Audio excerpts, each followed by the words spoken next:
When it comes to today's critical cybersecurity needs, passwords are no longer adequate. They're too easy to hack and can be a burden to remember. That's why Bullish uses a multi-factor authentication process. One key element to this is WebAuthn, a cutting-edge security protocol. This technology was created by the World Wide Web Consortium and the FIDO Alliance, with participation from companies like Google and Microsoft. So what's the benefit? When you log into your Bullish account with WebAuthn, there will be hardware-backed cryptographic proof that you are who you say you are, so there's no need to remember complicated passwords or to use one-time codes.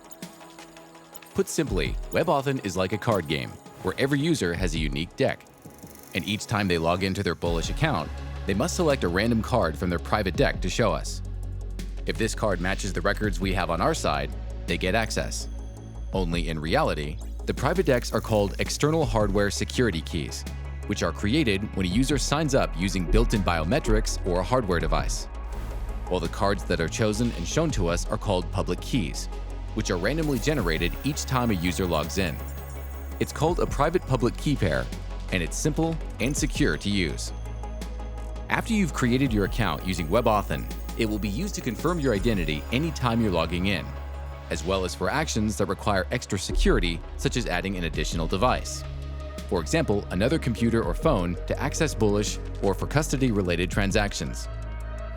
Your operating system and browser will be able to detect compatibility with WebAuthn. We recommend the latest version of Chrome browser for the best experience. You'll need a FIDO2 compliant authenticator, including but not limited to a built-in biometric sensor like Apple Face ID or Touch ID, or a hardware security key, including Yubico YubiKeys, Thetis keys, or Only keys. Let's look at two potential WebAuthn journeys.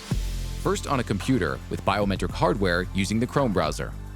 When prompted during registration, you'll be given the option to confirm your identity either using a USB security key or with a built-in Touch ID sensor. You may use either method. If you want to use a security key, choose that option, insert your key, and touch the key's sensor per screen instructions. Your WebAuthn setup will now be complete. Note there are many varieties of security keys, and how you touch the sensor may vary by vendor.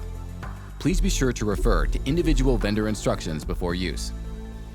If you choose to use the built-in biometric sensor, select that option when prompted, and then touch the sensor with your finger. Your WebAuthn process will now be complete. Please ensure to use the same finger every time to authenticate.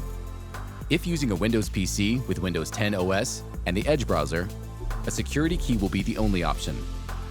When initializing your key, Windows Security will ask you to create a PIN for the key. Please keep this PIN safe, because if you forget the PIN, you'll need to reset your key following your individual vendor's instructions. As the Bullish onboarding journey includes PIN creation before the WebAuthn process begins, note the Windows Security prompt is a second prompt not controlled by Bullish. For more information about how Bullish uses WebAuthn, refer to our help desk. You may also contact our customer support team at support@bullish.com with questions at any time. For more information on Bullish services and associated risks, please refer to the Terms of Use and Risk Warning notices on bullish.com. Thank you.